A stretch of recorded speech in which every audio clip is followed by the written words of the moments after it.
Hello and welcome everybody to this exciting episode of World History with your favorite world history teacher, Coach Bowman. In this episode, we will be looking and discussing the Byzantine Empire and early Russia. Please have the correct set of notes out so you can copy them into your notes and make sure you have the information correct. So please make sure you check on that. And here we go. So one might say that the Byzantine Empire can trace itself back to the founding of the city of Constantinople. So let's take a look at that. We got to look back at what was happening with the Roman Empire, starting with Emperor Diocletian. We talked about him last time, and if you can remember what we discussed, Diocletian divided the empire into the western and eastern halves, hoping that this would make life easier for the Roman Empire to survive. Half, yes, the other half, not so much. The western half will later on be attacked by not only Germanic but other barbaric invaders, causing them to falter. And the western half falls eventually. Now, fast forward to the next emperor that we discussed, that was Emperor Constantine. Knowing that these attacks were imminent in the west, he decides that we need to have a newer, stronger capital for the Roman Empire. So he decides to relocate the capital where? To a place called Byzantium. And it was the furthest part away from these invasions. And so what Constantinople does is it provides protection uh, and allows the Eastern Roman Empire to prosper. So you have protection from the invasions. You got the distance away from those invasions. It also Constantinople kind of has a reputation to protect the eastern half. It's kind of this lifeline, if you will, for the eastern half to continue on. One of the biggest benefits of where Constantinople is located is that I call it the crossroads of trade, both the near and far east. When we say near, we're talking about the Middle East. So you have the north and south trade on the waterways. We're talking about the trade going from the Black Sea down to the Mediterranean Sea. And then from the east to west, you can say it intersects with the Silk Road. So you have a lot of trade that comes to this region. It is also a peninsula. And then we talked about before, we talked about it with Italy and the Roman Empire. We talked about it with Greece. That peninsula provides natural harbors. You have water on three sides. It's perfect for sea trade. So, what Constantine decides to do, he decides to mold this new capital after the glory of Rome. He tries to beautify it, tries to bring the wealthy from Rome to Constantinople to help provide finance for this lingering empire, if you will. And some historians actually refer to the city of Constantinople as the New Rome. So that's kind of a little side note there. But as you can see, you've got a perfect little peninsula right there, the city of Constantinople. Um, Water on three sides. And even though it is the Golden Horn's a river, and a lot of people don't think of it as a major way to protect. But keep in mind, at this point in time, you don't have very large boats or ships at this time. So any massive amount of water will provide a source of protection. Some other advantages: very multi-ethnic city, a lot of people there, so you can say it's very tolerant of other cultures, and you can see some examples there. However, the keep in mind that before Constantine selected this city, it was the city of Byzantium. It was a very important city to the Greeks. So what happens is your everyday common language, you hanging out with your friends, on Snapchat or what have you, you would be talking using Greek. However, when you turn your assignments in or you get the report card, those official documents would be in Latin. So a lot of your citizens in the city of Constantinople were multilingual. They knew many languages. So, as we talked already a little bit about the background of the Byzantine Empire, so kind of wrap this thing up so we can move on from Rome. So, we're talking about the fall of Rome. So, when we talk about the fall of Rome, we're talking about major institutions like government, military, we're talking about trade, economy, taxation. Those entities that make a civilization fall apart. It does not mean that the entire western half of Europe was completely wiped with population, that everybody died. That is not the case. So when we talk about the fall of Rome, we're talking about it as an entity, as a government. So in 410 is the official date in which it falls. So that's the western half. What happens in the eastern half is the Eastern Empire still thrives, and it becomes the Byzantine Empire. They name it the Byzantine because of the Greek city Byzantium, kind of honoring its ancestry. So it's kind of an interesting concept there as well. So this is what Europe looks like after the fall of Western Roman Empire, or you can say the fall of Rome.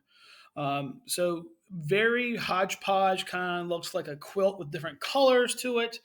You see the Ostrogoths here in Italy. You have you can't see it because the name, there it goes, the Vandals there in North Africa where Carthage is. Um, this might be the Visigoths, but it's with a W, the Visigoths. You have the Franks that go up here in Gaul, which we will later on, if you think about it, this will become known as France. And then over here in the east, the eastern half, as you can see here, is the Byzantine Empire. So what happens to the economy? We're going to kind of do a little quick comparison to East and Western Roman empires. For Byzantine, again, it's thriving. You got this center of trade. You got a lot of industry, culture there. Goods going to and from Europe, Asia, and Africa. Huge marketplace, huge amount of trade.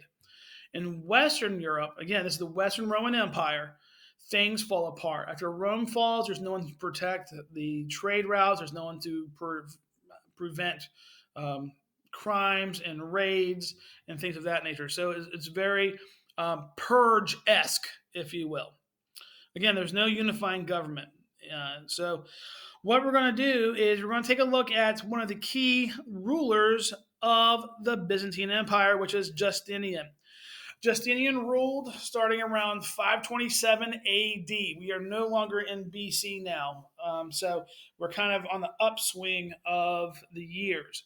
He becomes emperor, and he was a military general, and so he has kind of a military mind in that sense. But the other neat thing about him is the fact that he has what's called a classical education, meaning that he has been educated in law, music, architecture, theology.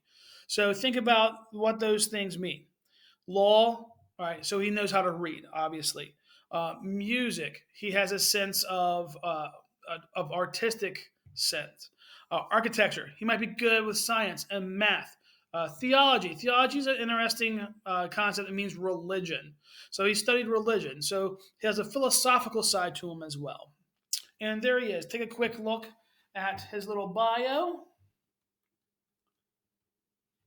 and we'll discuss that here in a second.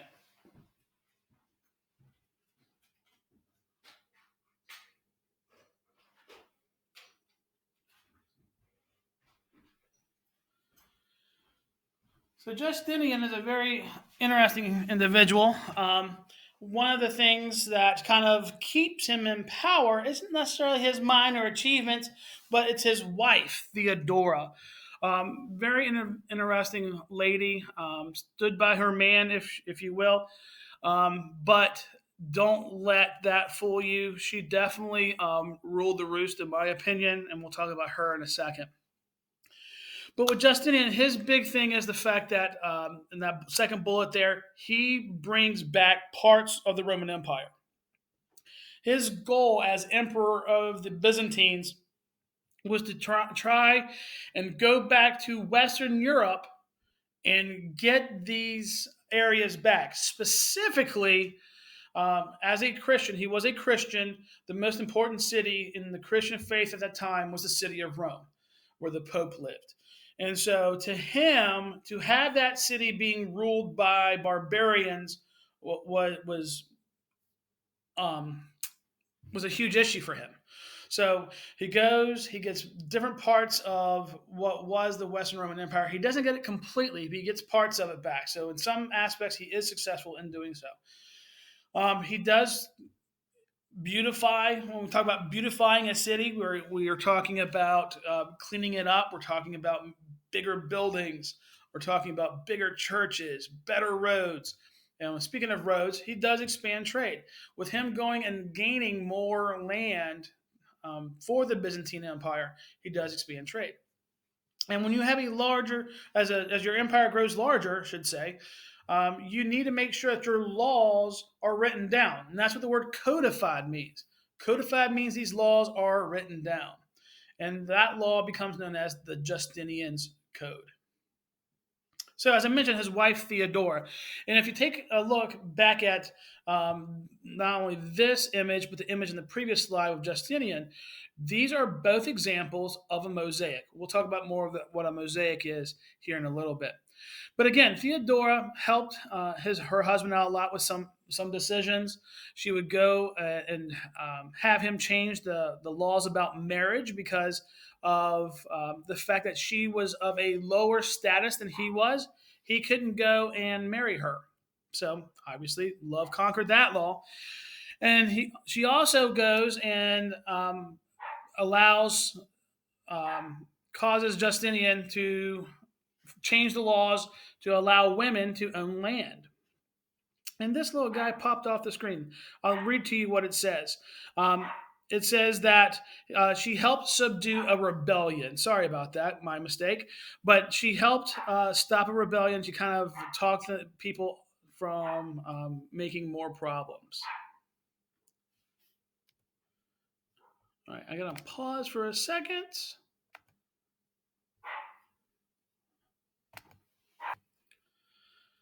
I apologize for that. That's what I get for recording this one at home.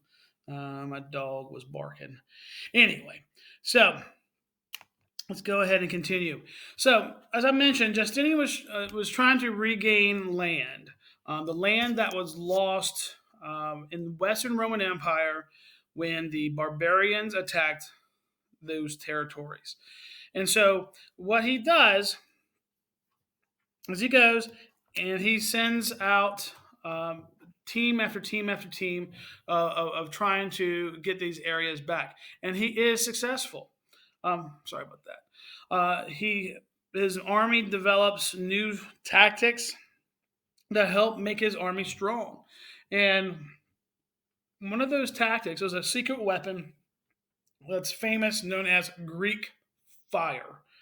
And it was used primarily with the Navy, as you can see in that sketch there below. If you take a look at it, what does it kind of look like to you? And if you are thinking a blowtorch or a flamethrower, you are correct. And it's an interesting thing because it was a chemical mixture that when it came into contact with fire, it would ignite. And my picture is in the way. And let me take care of that for you real quick. I do apologize. I don't know why the picture grew on me. There we go. I'm just going to just take care of that picture just like that. So then you can see.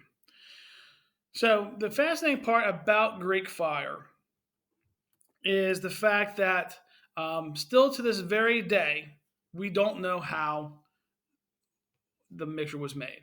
There was no recipe written down. And it was a brilliant idea not to write it down because if you think about it, if that piece of paper, that secret weapon falls into the hands of your enemies, they will have your weapon as well. So, what was the result of this conquest?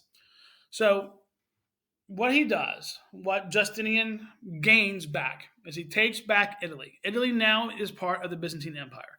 There's even parts of southern Spain, there's parts of North Africa that his army is able to gain back. So when we look back at what he gains, it's a huge benefit, it's a huge breakthrough, huge accomplishment for Justinian. And as we said multiple times throughout the year already, when these things start to happen, when you have an emperor or a ruler who gains land, we talked about it with India, with Ashoka. We talked about it with Qin Shi Huang Dai in the Qin dynasty in China. We talked about it with Alexander the Great and his empire. What's the common factor with those fellas? The common factor, and you can throw Justinian in, is that when they died, the land that they controlled shrinks. They lose the land that they conquered. So as you can see here in this map, and this is a map from our textbook, the light purple, the very light purple, is what was controlled by the Byzantines under Justinian.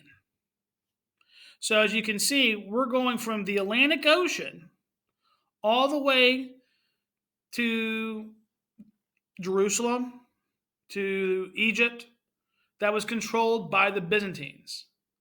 Eventually, those territories were taken back by those barbaric groups, and they do lose Italy. They will eventually lose Greece. They will eventually lose Egypt. And as you can see, what happens by the year 1360, all that's left is just this. And eventually, at one point, you fast forward about 50 years from 1360, the only thing that's left of the Byzantine Empire is the city of Constantinople. So, what are some of these achievements? Well, art. We talked about this a little bit already in the PowerPoint. However, there are some pieces of art that were inspired to combine Christian views and imperial power, and these became known as icons. When you look at an icon is a religious image that represent the holiness of a certain subject. Now, could this be somebody from the Bible? Yes. Could this be someone not from the Bible? Yes. One of the things that we start to see during this time period, and you might know this term, this sun-like shape that goes behind the head of these individuals, what we might call a halo in the Christian world. And this painting here is definitely that of an icon. An icon, again, represents a religious or holy image or of holiness of a subject. So here you have the Madonna, the Mary, the mother of Jesus, and I'm not going to say a baby because that looks like a pretty big baby to me. Maybe a little boy, if you will. But again, you do have this halo that represent the holiness. So these are icons. The other famous piece that we've mentioned already is called a mosaic. Now, mosaics are pieces of artwork where certain pieces of stone or glass are put together to create some type of picture or image or a pattern, some type of artistic concept. So here are some examples. As you can see here, some type of bird or duck.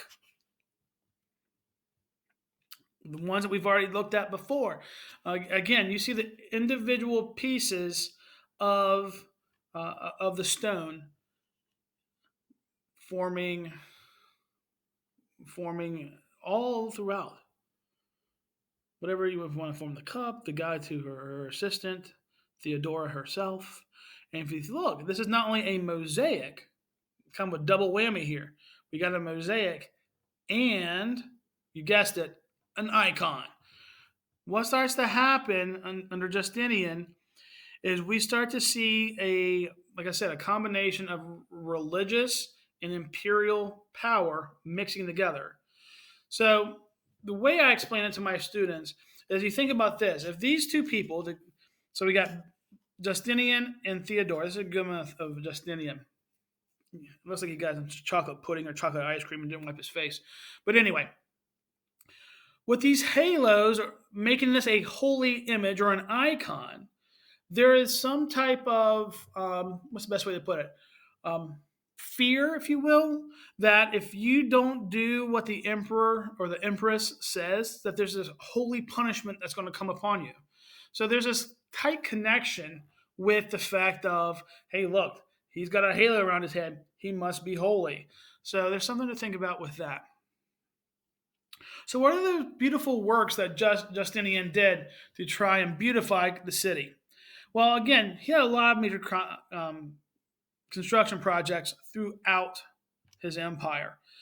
Things like churches, bridges to help with the roads, to help with trade routes, and monasteries. Now, a monastery, kind of talked about this a little earlier in the last semester. Remember, a monastery is a place where men go to be closer with God, to look for inner peace, to find this religious purpose in life type of deal, and they study certain things. They live separately away from the temptations of society. So it's a holy place. Some might say it's a church, but again, a monastery is more so for the learning and practicing of a religion. Forums. This is a concept what we talked about with Rome. Remember, a forum was a central location, a marketplace. That's something that is continued on from the Roman Empire and the Byzantine Empire with Justinian. Forts. He wants to make sure that his empire is protected. He knows that there's going to be barbaric invasions. Unfortunately, he knew it too well, and of course, as we already mentioned, when he dies, the downfall of the Byzantine Empire begins very quickly. However, probably the most beautiful, most famous buildings under Justinian was the Hagia Sophia. Some people call it the Hagia Sophia. Some people call it Hagia Sophia. The Hagia Sophia means holy wisdom, and it's a church. It was a Byzantine church, and has that dome concept. If you look at this image here on the right, you have the dome there on top of a square structure. Again, if you saw Taken Two, I have a certain set of skills. You will recognize this building because that movie takes place in what they call Istanbul, which is what the city of Constantinople will later on be called. So there's a ton of mosaics throughout. Eventually, what's going to happen when a group called the Ottoman Turks take over the city? The Hagia Sophia is left alone. They believe that it's such a magnificent structure that they do not destroy it, they do not tear it up. And what they actually do, Ottoman Turks are Muslim. They worship Islam, and they convert this church to their holy structure, which is known as a mosque, Mosque. We'll talk about that later on in the next unit coming, which focuses on Islam itself. So what we have now today in the city of Istanbul is a holy mosque, the Hagia Sophia. But again, under Justinian, the original purpose of this structure was a Greek or Eastern Orthodox church.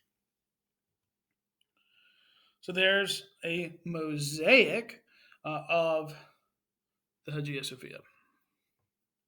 And some other images. I believe this is from one of my favorite games, Assassin's Creed. And then these are some photographs taken from the inside. I've never been there, but it definitely would be on my bucket list.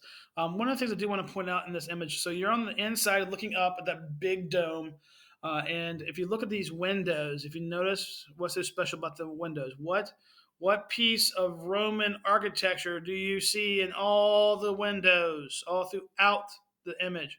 And if you said arc, you are correct. So you have more arcs. You actually have, oh, look at the Greek architecture here. What type of columns do you think these are? To me, it kind of looks like with the little scrolls on the side, I'd have to lean more towards Ionic. That's just my guess. And then again, you got your dome, or I'm not sorry, the arcs here. And these are examples of Arabic, the language in which the Muslim religion is based on. So let's take a quick look at Justinian's law code that he created. For one, he wanted to make things simple. There are a lot of great laws coming from ancient Greece. There are a lot of great laws coming from the Roman Empire. However, there were so many laws that it was very difficult for people to understand and to follow. So he simplifies it. He makes it easier to follow. So again, he combines these two major law codes, the Greek and the Romans, and it took a very long process. It took about 6 years in order to create this law. Now, this Justinian's law code was so good that it kind of still exist in bits and pieces throughout the world.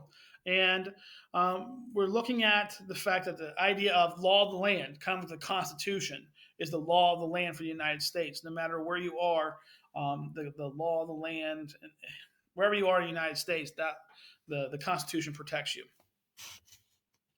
And again, the idea of civil law, the idea of how law and order is perceived in the Western world. When we talk about Western world, we're talking about Europe, we're talking about the Americas.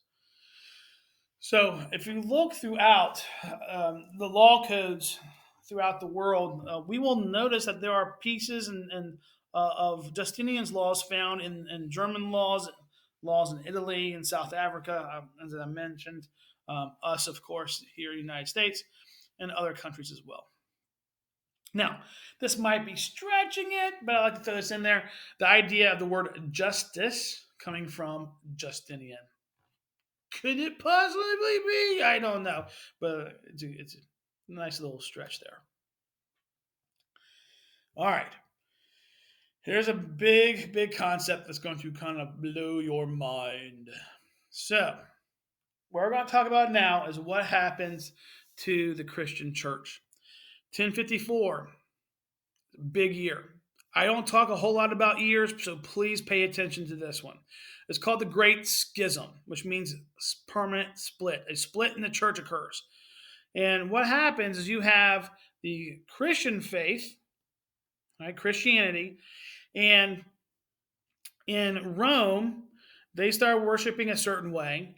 However, due to the barbarian invasions, things start to change a little bit. There's a lack of communication between Rome and Constantinople. So the church in Constantinople starts kind of branching off and doing its own thing.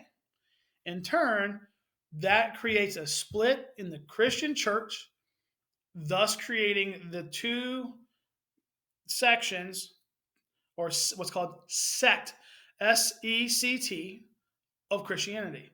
Eastern or Greek Orthodox, which would be what the Byzantines would use and worship, and that's still a predominant Christian religion in Eastern Europe today.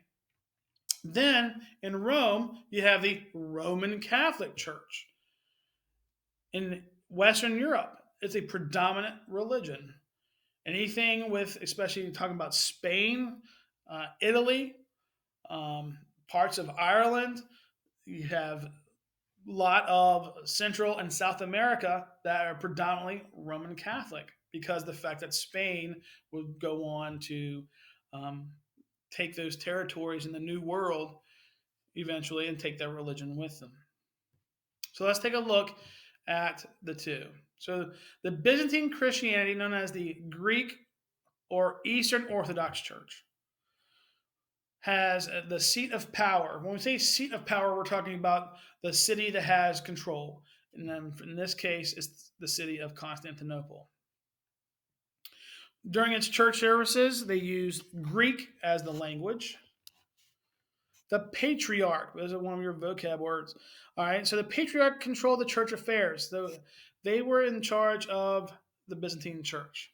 So not only did they rule, they went and controlled the church. The clergy, the priests were allowed to marry. For the Byzantines, Easter is the main holy day. It kind of sounds like I'm British. Holy day. And this is the big kicker. This is what truly made the split occur. And it was because the people under the Byzantine church, under the Eastern Orthodox Church, or Greek Orthodox Church, remember, Eastern or Greek is the same thing. Under the Orthodox Church, those people that believed in that faith and worshiped in that style of Christianity believed that the Pope did not have authority over them. I'm going to say it one more time. In the Byzantine Christianity, in the Eastern Orthodox or Greek Orthodox Church, the people that believe that style of Christianity believe and feel that the Pope does not have a say over them, does not have authority over them. That's a big difference. And last thing, the Byzantine Church outlaws the use of icons or holy images, still to this day. Now, Western Europe Christianity, and we're talking about the Roman Catholic Church. And of course, you got to go with the names, guys. Let me explain something to you. These are simple, easy clues. Okay, we're talking about Greek Orthodox Church. It's Greek, or Eastern Orthodox. It's in the East. Okay, so those are some clues to remember. When we talk about the Roman Catholic Church, all right, what's the city? Rome. Makes sense. There's your connection. What language did the Romans use? Well, they used Latin. And so does the Catholic Church today. Your very Roman Catholic Church will have Mass. That's the name of the church service for the Roman Catholics, is a Mass. Certain Masses, especially like Easter or Christmas, would have a specific Mass done in Latin. The Pope controls the affairs of the church in the Catholic faith. In the Catholic faith, the clergy are not allowed to marry. What's called a vow of celibacy. They cannot marry. In the Catholic Church, Christmas is the main holiday. And this is a tough question. And as a Christian myself, which one's more important? I mean, you have the birth of Christ, but then Christ has to be crucified. And so in the resurrection, that's the big push at Easter. So it's a tough one. It's kind of like, which came first, chicken or the egg? Not to make light of it, but it is a very tough question to answer. Which one is a main holiday? Excuse me. And in the Catholic faith, the Catholics feel that the Pope controls all rules over all Christians, and they do allow to use holy images or icons. So what happened to the Byzantine? We kind of talked a little bit about it after the fall of Justinian, but then you have invasions, and so as the empire stretches, again, when Constantine moves the capital from Rome to Byzantium, which we later on calls Constantinople, what happens is it shifts. You can't really control what happens in Western Europe, and so you start having all these invasions. The Crusades, which is something we'll talk a little bit more in detail later on, will have a massive effect on the city of Constantinople, specifically the Fourth Crusade. The Fourth Crusade doesn't even get to Jerusalem. Let me back up. What is the Crusade, Coach? Great question. Thanks for asking. The Crusades were a holy war over the city of Jerusalem. Muslims had captured the city of Jerusalem. Now, of course, Jews have lived there the entire time. However, after the crucifixion of Christ and the explosion of Christianity that occurred after that, all of a sudden you have this idea that the city of Jerusalem should only be a Christian city. However, again, the Muslims feel as if it should only be a Muslim city. And so you have this massive, massive 400-year war. Some might say it still continues on now, but the crusade was this massive war over the city of Jerusalem. And now, wrapping into this, during the Fourth Crusade, there was a fourth attempt by uh, Christian knights to go and take back the city. However, when they get to Constantinople, they fight the people in Constantinople instead. And that causes the city to weaken, which allows this next group, the Ottomans, to come in. And they take over the city of Constantinople, and they actually name it Istanbul. And the idea that they are Turks is why we call the Asia Minor, Anatolia, today Turkey. So again, this is what happens. All right. So we see the Ottoman Empire comes in, and what is left is just this. Now, if you want to go and say that Peloponnesus belonged to the Byzantines, you're more than welcome to think that. But to me, and for this unit, the most important thing is to understand that this area right here, all right, which is where Constantinople was, that is it. So here's a couple artist renditions of what it could have looked like when this mighty city fell. Again, this is the one on the right is more of a modern look, all right, more realistic, opposed to more of a medieval on the top left and the bottom. So, what does Byzantine leave behind? Well, for one, it blends Christian beliefs with science, philosophy, art, and literature. So it's a continuation, number one, of the Roman ideas. Number two, this idea of Christianity still continues. We see in the buildings like the Hagia Sophia, the engineering, we see in the law code of Justinian that the Roman achievements are continuing on with the Byzantines. We see the idea of mosaics. And today, we still see mosaics. Think about now we're seeing a huge push in backsplashes behind sinks and stoves in the kitchen or in a bathroom where you have a certain pattern with a tile. So the mosaics are still in existence. And then one of the big things too that the Byzantines did is it helps preserve, helps save classical works from ancient Greece. What we're talking about are things like Homer's Odyssey and the Iliad, those type of things, statues, so on, and the mathematics of like Euclid, of the plays of Aeschylus, things of that nature, still get kind of rewritten into Latin, and that kind of continues on this next generation, if you will, or of these ancient Greek stories. Now, here's the early Russia part. Other influence that the Byzantines had was because of this guy named Saint Cyril. Cyril was his name. He was a missionary, and he travels north from the Black Sea into the land of the Slavs, Slavs. And what he brings with him a Byzantine Bible, which is in Greek. And what he does is he blends the Greek alphabet with the Slavic alphabet and creates this new alphabet, and he names it after himself, the Cyrillic alphabet. And today, we don't really see the Cyrillic alphabet much, but we see the Russian alphabet. And the Russian alphabet can trace its heritage back to St. Cyril and the Cyrillic alphabet. And what does this do?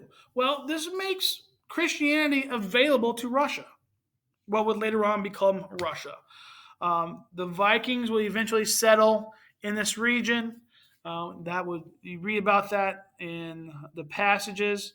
Um, and so with the Cyrillic alphabet, they're able to read the Bible and push these Christian views into Western Russia or Eastern Europe. And eventually, Prince Vladimir, one of the early Russian princes, converts and becomes the first Christian prince of Russia. And last but not least, one of the biggest influences from the Byzantines, it was the continuation of architecture. And you see this in this example here, this idea of domes. Now, when you look at this, to me, in my opinion, um, this to me is the um, like a gingerbread house to me. I mean, as colorful as it is, you got that kind of that brownish wall, and then you have the bright colored domes on top. And it kind of reminds me a little bit of some people call them upside down onions. Some people call them, you might have been thinking about this, a Hershey kiss. And so that dome with a twist, if you will, can be traced back to the ancient Greeks. This is known as St. Basil's Cathedral. Some call it Basil's Cathedral. But that will be your clue. That will be your secret word, St. Basil's Cathedral. Please send that to me in an email, and you'll receive 5 points on your Byzantine quiz. Again, St. Basil's Cathedral is your key word. Keep it a secret. You will find this in Moscow, Russia. So, again, very fascinating what has happened here. We have a kind of continuation of the Roman Empire and the Byzantine Empire until 1453. And again, very fascinating. So, thank you for your time. I greatly appreciate your patience and keep working hard, stay safe, and until next time, thank you